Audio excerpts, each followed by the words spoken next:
So, welcome to the first lecture on medical image analysis. So, today I am going to basically introduce about what we are going to do and the overview about this particular subject and what makes it seriously so much of interesting. I am Professor Devdut Sheet. I am an assistant professor at the Department of Electrical Engineering in IIT Kharagpur, and my area is basically on medical image analysis, computational medical imaging, and machine learning for medical image analysis problems.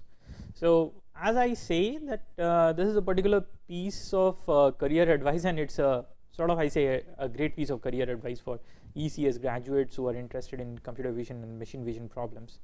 Now, the reason why I say so is actually based on a lot of facts from market scenarios and how your career is going to be.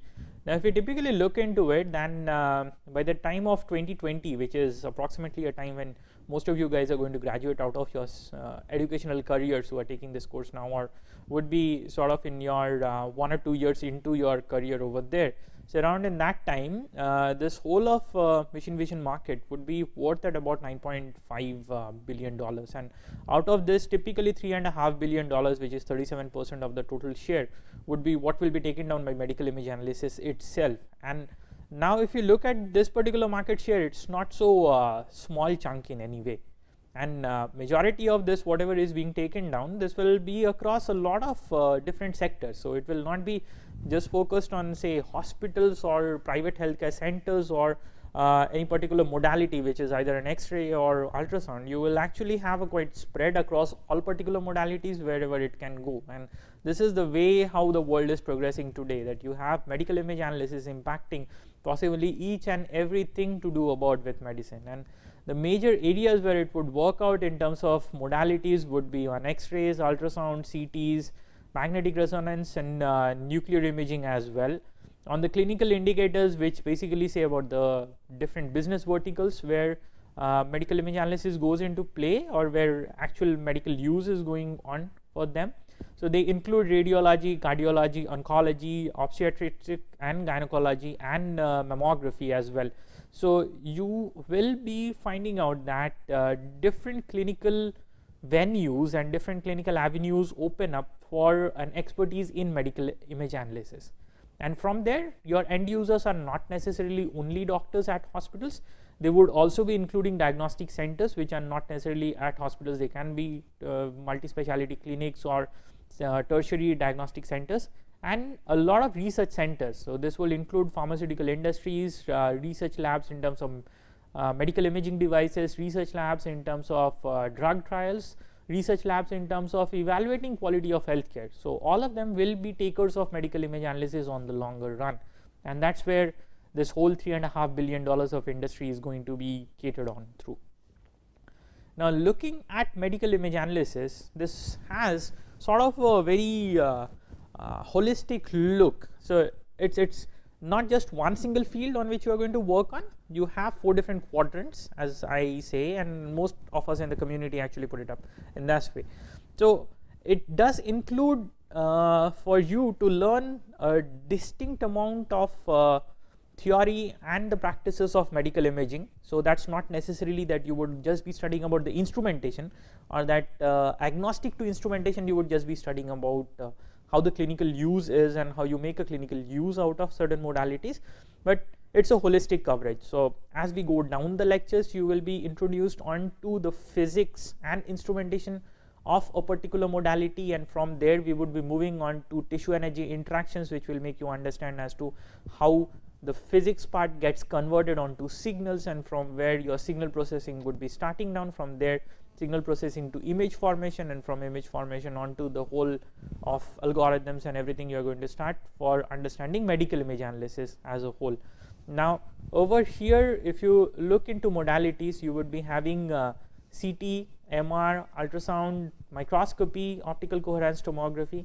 Another critical part you will obviously be getting exposed to is about organ appearances model, and what they mean to say over here is basically how different organs are going to appear in different modalities, whether in a healthy state or in a disease state. Now, a bone would appear brighter on X-rays and CTs, would appear darker on a T1 MR and T2 MR. Your fatty regions would appear brighter on MR and darker on X-rays.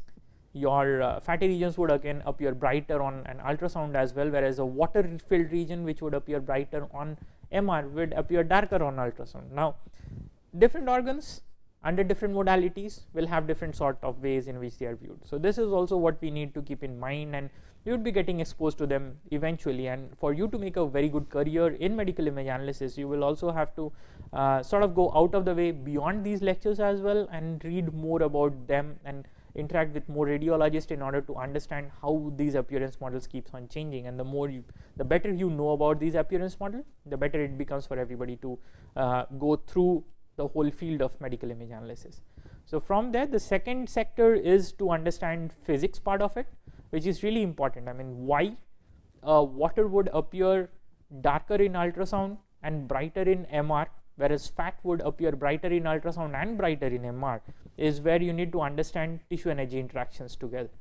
And from there, obviously the image formation and statistics of image formation together, because ultrasound is specular modality, you have a lot of jitter, noise, uncertainty around intensities which you are going to see. MR on the other hand will not have that much problem, but will obviously be having a lower resolution. Ultrasound will also be having a lower resolution, comparably might be a bit higher than MR at certain point of time, but once we go into detailed understanding of each of these physics and instrumentation, you will get a much more clear understanding as to what we speak about the resolution and how the operating conditions of an instrument is what affects the total resolution of image formation and imaging going down over there. So from there we would be moving on to image processing and graphics, and now it's assumed that all of you actually have done an entry-level pre-course on digital image processing itself, and we assume that all of you are aware of what image processing is. Now here we would be starting at a much higher level, so we start directly with denoising and feature segmentation, image segmentations, feature representations, and from there on to a very critical factor which is called as visualization.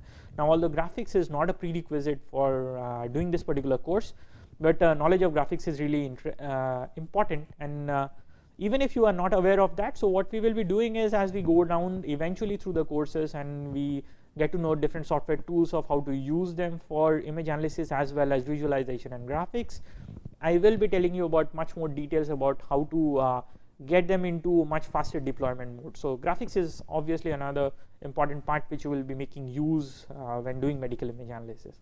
So, and last but not the least is the field which has grown in the recent times and has closed this complete loop, and that is machine learning.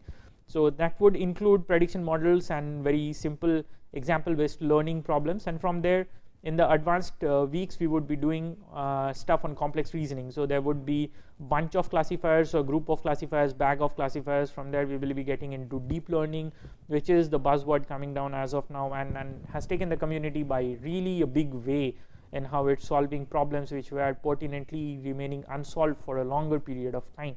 So that's what's another significant chunk. And if you look at this quadrant over here for this particular 4 weeks course, each week we will be covering down one single quadrant over here, such that we can close it down in total, except for the fact that in medical imaging and physics we will be doing it together, and we would be giving image processing and graphics 1 week and machine learning 1 week, and another week is where I do this binder of all of them together and give you certain examples of very real life scenarios where they get into use. We take up one challenging problem, we solve it in the class and see how different people have done it and how we are going to evaluate the performances. So from there, let's look into what are the key areas for research and business as far as medical image analysis is concerned. So the first is you need to understand about different modalities of imaging. So they range from macro imaging, which is where the whole body gets imaged together. The resolution is obviously much lower, but the penetration depth is much higher. So you can have the complete body imaged, but the resolution at which you can image, which is the size of the pixel or the voxel or two neighboring points which you can distinguish on that image, is much farther apart. So voxels will be of the size of a few centimeters over there. From there we come on to mesoscopic range imaging, in which we get this new modalities called as optoacoustic imaging modality. So what they basically do is they have a resolution which is close to microscopy, which is in micron ranges, but they obviously have a depth of penetration which is in the order of a few centimeters, which is very much closer to the macro imaging mode. But the downside is obviously they have a much limited field of view in order to achieve this one. So there is a trade-off over there. And to microimaging, which is when you have resolution at the level of microns, and that's when you are going to use modalities like optical coherence tomography or histopathology for digital pathology applications, is where you get them. So in this particular course we are going to study applications, imaging physics, instrumentation across all of them, so that we can give you a complete flavor of all different sectors, or at least most of the different sectors where medical image analysis is being used today. Although just a small course with 20 lectures is really not so sufficient to do a justice to the complete field, which is growing at a rate much faster than we can imagine, with at least 4 papers coming each day at this current year. So one classical area for medical image analysis is medical image registration, and this is about, say, a patient goes for a scan of a CT scan today. The patient goes for a CT scan after 6 months, but at a different location, at a different center, with a different CT machine. The resolutions are different. The patient has obviously might have a body change as such, might have lost some weight, become thinner and stuff. Now the doctor wants to actually relate between what happened 6 months ago and what happens today for different points. But then if the images are going to look very different and they are a bit warped around each other, you need to have some sort of an alignment between what happened, what location was present on that image 6 months ago to a location present on the image today. And this is the whole field which is called as registration, where you are going to register point to point and say that 6 months ago this point looked like this. And this is a major area in which medical image analysis has been working and has been an active research for the last 30 years or more than that.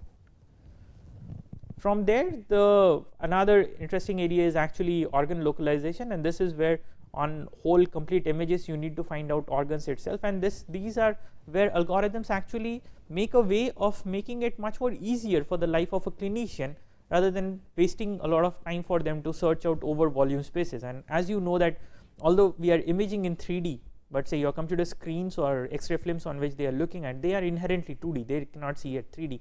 So they are basically looking down into a frame of such 2D images coming down, a train of such 2D frames with them, and over them mentally they try to correlate and visualize how an appearance would be in the 3D space itself. Now wouldn't it be wonderful to actually have algorithms which can find out in the 3D and segment them out and localize out different organs coming down over there. Now from there, another interesting area is on organ segmentation. So once your localization has been over, then can you segment out so that you can give the volume information, the surface information, and if you have, say, live imaging going on, as in on a CT angiography or an MR angiography, where you have very fast scannings going on so that you can see organs in motion itself. So now you can actually look at how is the organ expanding and contracting, whether all expansions and contractions are isotropic or non-isotropic. So this is another critical one which would critical area which has to work on for organ segmentations as well. So from there, recent area which has been on really looked out throughout the community is on visualization and using augmented reality for visualization. So this is where in a classroom a doctor is trying to teach students about how different kinds of fractures can be there on a bone, and then try to find out like what would the bone look like without a fracture. And imagine that you are able to do it looking as if you're looking at actual skeleton and trying to do it. Now we don't have any classical means of doing it on 3D other than trying to have an augmented reality come into it, and this is where the community is taking it a long way, and we would come down to a certain examples where we would be showing you how visualization improves the way which this delivery is happening in the field.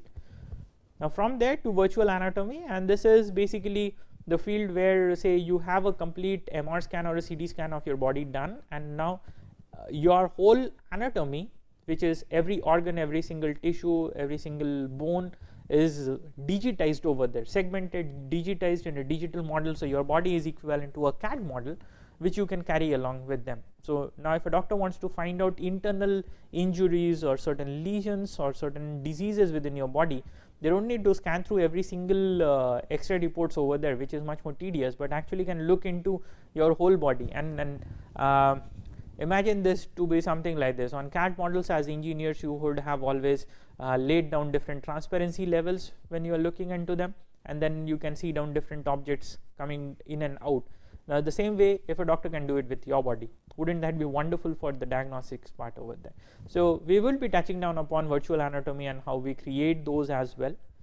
From there, another very critical application is obviously digital angiography, or what's also called as digital subtraction angiography, and this is where is a technique in order to find out where there is deposition of blood or irregularity in flow of blood.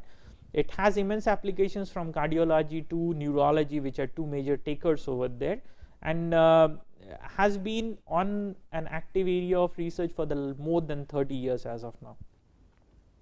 From there, we come into another interesting area, which is about despeckling, and that's very much related to speckle imaging modalities like ultrasonic or optical coherence tomography, where you have a lot of speckles coming down, which lead to tediousness in the way in which images need to be interpreted, and it cannot just be a denoising, because that would get rid of edges and very salient behaviors, and there are very specific ways of how to solve them out. So from there, we enter into 3D optical microscopy, and this, more than medical image analysis, it has immense applications in life sciences till now, and is finding definitely immense applications over here as well. So this is a 3D model of a neuron imaged under fluorescence for different layers over there, which were segmented and again resynthesized by alignment, so that you can look into the complete 3D model and view how a neuron looks like and how their different processes are going down over there. So this aids a lot of scientific discovery and something which is upcoming on the field called as precision medicine. So from there, a very critical one is digital pathology, which is extending a pathologist's capability via digital means. So a pathologist no more needs to be at the center where the slide comes down. So say there is a collection center which is 1,000 kilometers off from where the actual pathologist is located. Now transporting a physical slide for 1,000 kilometers would take more than at least a day's time within current infrastructures which is available throughout the world, most of the places in the world. So instead of that, 1,000 kilometers over a digital communication mean would basically be a few seconds of delay or even lesser than that. So it's easier to communicate images than to actually physically communicate the slide, and that's where digital pathology is finding a big niche area of business, and where medical image analysis is impacting it in a significant way. From there to computational imaging, which is about synthesizing virtual equivalents of histologies and different organ types or different pathology types by looking at simple images and simple signals from imaging modalities. They will be coming down into much more details and interesting over here. So what you see is basically different layers of a retina for from a patient for age-related macular degeneration, and very specifically this thin layer over here is called as retinal pigment epithelium, RPE, and if you look at this particular image, it's really hard to distinguish because it's in a band of white zones, whereas this is a much thinner layer. So how we are using computational techniques in order to do it is about computational imaging as a whole.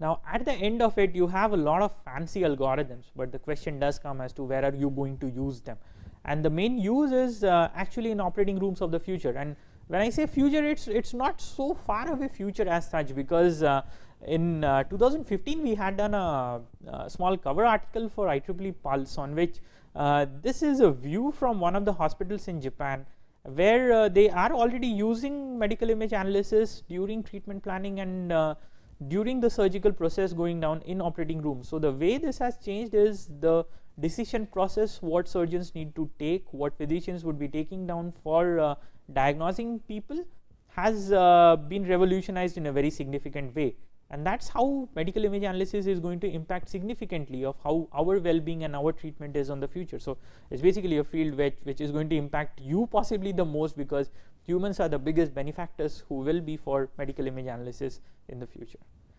Now let's come down to a break even of what we are going to study. So week 1 I would be touching down upon introduction and a few of these imaging modalities and how tissue energy interaction happens, organ appearances in each of them.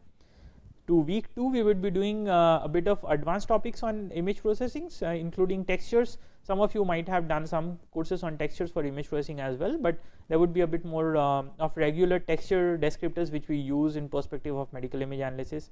From there I would be entering into region growing, random walks, active contour models for segmentations, and evaluation and validation. And on the third week following that, I would be entering into machine learning techniques, starting with decision trees, random forest, and neural networks, and from there going on to how deep learning is being used for medical image analysis.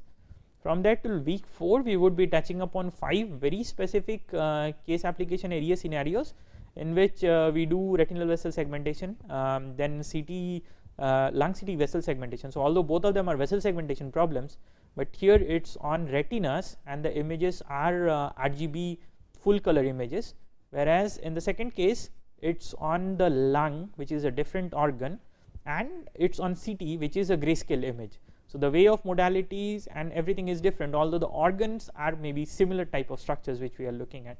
So can we have similar kind of operators which we use? Can we have some sort of understanding from one field to the other field, or has one field helped in collaboratively developing what the other field is doing? This is what we are going to learn and really enrich ourselves on week 4. From there I will be entering into brain MR lesion segmentation from a very promising challenge in the recent years. From there we enter into tissue characterization, which is where we study about the initials about virtual histologies and computational imaging. And from there I would be entering into histology segmentation, which is a very promising area as perspective of digital pathology and to come up in the future days as well. So with that, let's look into what has happened for the last 35 years in medical image analysis. Now this is based on a review from Duncan and Ayash in PAMI in 2000 January. Now this was somewhere around from 1980s till the year 2000. Now from 2000 to 2016 when we are recording this one and you're looking at it. So this is where you can just add on to them and you will be getting down what the beyond scene is. Now this area up to 1984 was basically when pattern recognition and analysis was carried down on 2D images, and from 85 to 91 is when knowledge based approaches started coming down for the first time. So you have stuff like rule based analysis and rule based inferencing which came down for the first time at that point of time. From there in 92 onwards, what happened is that a lot of 3D imaging started coming into play, and a lot of contribution was basically the way in which storage technology was growing down, was revolutionized. We could store much larger amount of data. Processors were becoming faster. The silicon fab process was really going great. So we could actually, with these faster processors, we could process larger chunks of data in much smaller time or within a human time period. So maybe a whole volume of a human body CT could now be processed in so as of today you can process it in a couple of minutes. So at that point of time it was basically 24 hours, so expected that the patient is not going to die. So now you have enough of computing power in order to do a 3D processing as well, and that's how these algorithms were developing. So from 99 till 2010 was the era of shallow reasoning with machine learning, and that's when again you got a lot of compute power and your Pentium processors from there to Core I family of processors from Intel coming down, which really helped in this whole development. And from 2010 and beyond, what happened was real booming in the field of how neural networks were doing and how deep learning was coming up over there, and that's when complex reasoning started figuring up.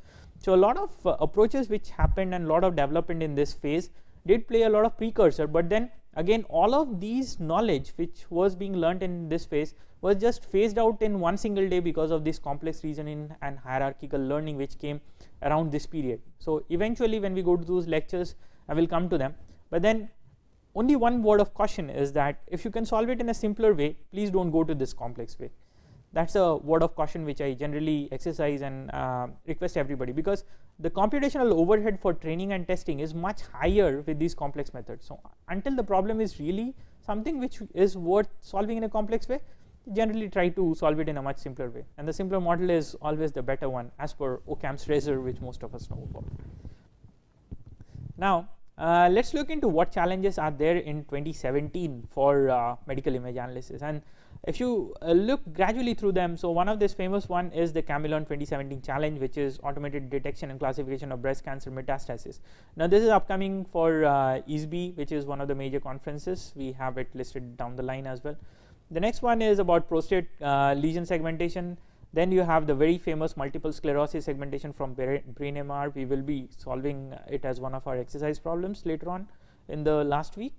And you have some interesting problems called as M2Chi, and this is where you look into interventional videos, which is about surgeries being performed, and using these videos of surgeries being performed and preoperative data, which is preoperative MRs or CT scans, can you come down to a much better form of doing a surgery. So this is when computers for the first time are interacting along with clinicians during the surgical procedures and helping them improve the way they are doing a surgery.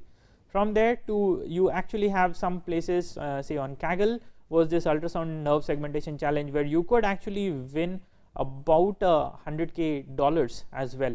So definitely you know that you can also make money by doing image analysis at some point of time. So definitely follow it up on Kaggle. You have many more challenges as well coming up on Kaggle for which are related to medical image analysis. Now one of the main sources where you can get an idea about what these are is to go on this particular website, which is called as grandchallenges.org.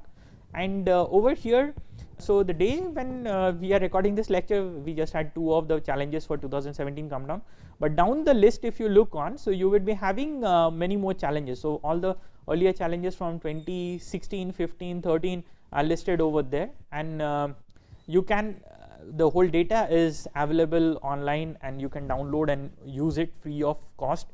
You don't have licensing issues for most of them. So these data is what plays a significant role in evaluating performances of your methods, and if you're looking for data sets, this is one of the places where you should definitely visit and try to use.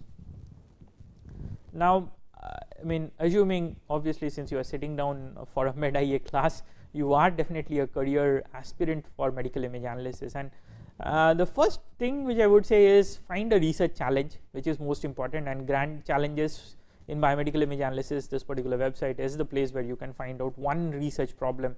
In order to, you will get plenty of other research problems on MICI, which is the annual conference of the MICI Society, and this is a place which is the topmost conference as far as medical image analysis is concerned.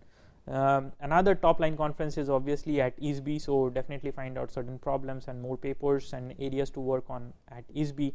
You have another top line conference which is SPI Medical Imaging, which is happening which happens every year in the month of February itself, so keep an eye on them as well. So now that you know your problems, the next comes as to what tools do you use for it, and that's where we come into the toolboxes of the trade, as I say. Now first point is you need to understand a lot of anatomy. Without that it becomes really hard. The best way of doing it is to go on Biodigital Human, as reading through medical textbooks on anatomy is something of the past. As engineers, we are not used to reading too much of bulkier texts. The best way is to actually go through a puzzle solving game on Biodigital Human, so you can change down you can look at a skeletal system. So you say you want to look at the skeletal system and the nervous system together, so you just have 2 clicks over there and a CAD model kind of superposes one on top of the other, and you can choose. So you learned on anatomy in a much better way, and would possibly be saying that why didn't we have this when we were doing biology somewhere in middle school and high school. The main tool we use for most of our algorithms as far as basic image processing and visualizations is concerned is called as MevisLab. This is a open source, free to use for research and development purposes. So you have a commercial license though, but for education purposes that's free, so do make use of MevisLab. We will be making them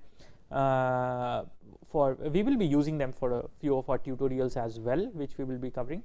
Next is most of algorithms we write down is preferred to be on Python, so that they can be inter-device compatible, and you can use these Python scripts again within your MevisLab as well. You can define your own algorithm within MevisLab and push it within the pipeline. So MevisLab is something which looks similar to Simulink in MATLAB, where you have boxes and you can drag and drop boxes and connect between them and solve the problem. So MevisLab is a similar one. Python So keep in mind that we use Python 2.7 for doing it, and the reason is that all the image related libraries are available on 2.7 and it's much more standardized. From there, for our deep learning applications, we would be using Torch, which is a scientific computing environment based on Lua. So in the successive lectures where each of them come, we have much more detail about how to use them. And obviously MATLAB is sort of an indispensable tool as much as most of us are concerned for trying out basic hands, but definitely not a very preferred tool from the final development and deployment perspectives as such. And CUDA, which becomes indispensable at the age when for high throughput computing you would obviously be needing GPUs from NVIDIA. So this is another library which is very important, and as we go into deep learning and when we do about Torch experiments, we would be doing more details about how to use them as well. So where to read is you can refer to very specialist literatures which include the major journals. The first journal is obviously medical image analysis, the same name as for the topic. From there you can move on to transactions on medical imaging, on computational imaging, then Journal of Biomedical and Health Informatics, which was earlier known as IEEE Transactions on Information Technology and Biomedicine. The recently launched SPIE Journal of Medical Images is another treasure trove, and a very established journal on the field is Computerized Medical Imaging and Graphics, which is a real big treasure trove for finding out age-old and to track the progress of this particular field over a long period of time. So for general reading, obviously I suggest that you read through other topics on biomedical engineering and image processing as such, and definitely have a look through journals on computer vision graphics, because a lot of times we do share across multiple communities into ways of how things work. So certain algorithms and how they work for computer vision have a lot of times inspired the way medical image analysis has solved a certain problem for one area which was not solved in computer vision as such, and has been vice versa as well. So we definitely suggest that you do a cross-disciplinary reading as well. From there you would need to understand about machine learning, because that's a very significant as far as medical image analysis is state of art today. So for journals you can read it from pattern analysis and machine intelligence, from machine learning research, TKD, transactions on neural systems, and TSMC. And as far as conferences are concerned, definitely go through the major top of the line conferences which include CVPR to say at least, and on machine learning definitely NIPS, ICML, ECML, SEML, and for general computer vision would be ICCV, ECCV, and ACCV. So have a look through these ones which are definitely a big treasure trove. Now as far as medical image analysis is concerned, we have very specific workshops and schools going on annually and globally, which include the MISS from MICI Society, there are from Signal Processing Society of IEEE, there is from EMBS as well. So you can participate and look out for regular interactions. So they are generally week-long schools where you have much more holistic coverage, much more depth coverage, and have small interaction workshops as well. You can get a much detailed understanding about the field, and it's generally prestigious to attend these ones with scholarship provided by most of them for attendees as well. So for conferences you would be having an eye out on MICI, ISB, IPMI, and IPCI. And definitely our Indian Conference on Computer Vision Graphics and Image Processing has a very special session called as MedImage, which is on medical imaging and hosted on one of the days. So this is what happens every 2 years, and we recently completed it in 2016 December. So you can have a look for the papers published out over there as well, and for the next one to come up in 2018, be prepared for them to really go and visit, and for the next future ones as well. So from there we are actually at the end of this particular introduction lectures. So as a take home message, I have a list of few books which will be very useful for you to study from, and a few papers which can act as initial indicators of it. Beyond that, we do teach medical image analysis in classroom at few of the universities across the world and in India. These are a few, just a few of the pointers to particular places which teach it. Obviously this is not the exhaustive list of it, but is just a mere pointer. So I believe this would keep you excited to continue on with the next of the lectures, and as we go on eventually we would be starting first with the imaging modalities and their physics, and then keep on moving down the line. So with that, stay excited and thank you.